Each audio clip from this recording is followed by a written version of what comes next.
Right. It's not like let's not shit ourselves as not like a protest folk song in the spirit of like Bob Dylan or whatever. Like it's a deeply personal story that like the final verse or whatever Yeah.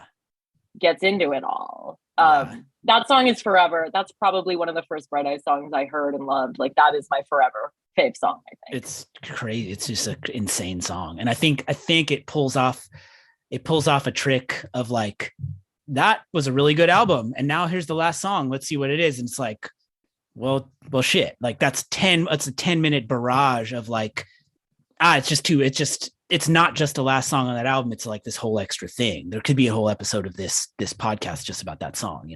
I completely agree. Like going through like anecdote by anecdote. I mean, it might not even be enough to call the stories on that song anecdotes, but like, I don't know. I just think that's like probably the best song he's ever written and that has ever been written. And it hasn't aged poorly in the way that like some Desaparecido songs kind of have, and like some of the more political Bright Eyes songs have. I think that like, I think I heard him interviewed once saying that like, yeah, Bright Eyes and these solo albums, they're like inward looking contemplative songs or whatever. And Desaparecidos is the ability to just talk about the world, and stuff like that's gonna age badly. I mean, thinking about like the politics of it, like thinking about that time, when the president talks to God and stuff like that, like Conor Oberst is playing benefits for John Kerry and stuff at that time. It's like, Right. Imagine that. Just sounds so uninspiring. And like John Kerry's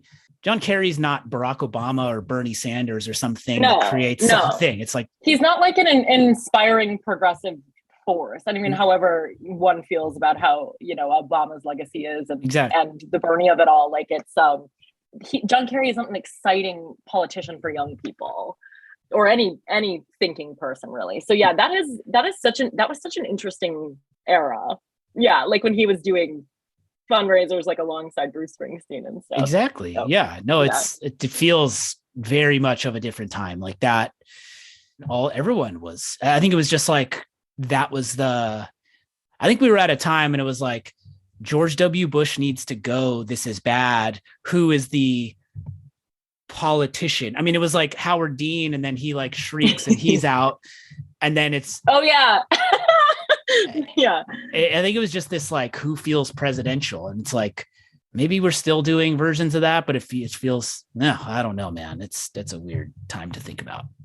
Didn't work though. Fucking last. Yeah, it didn't work. Sorry, guys.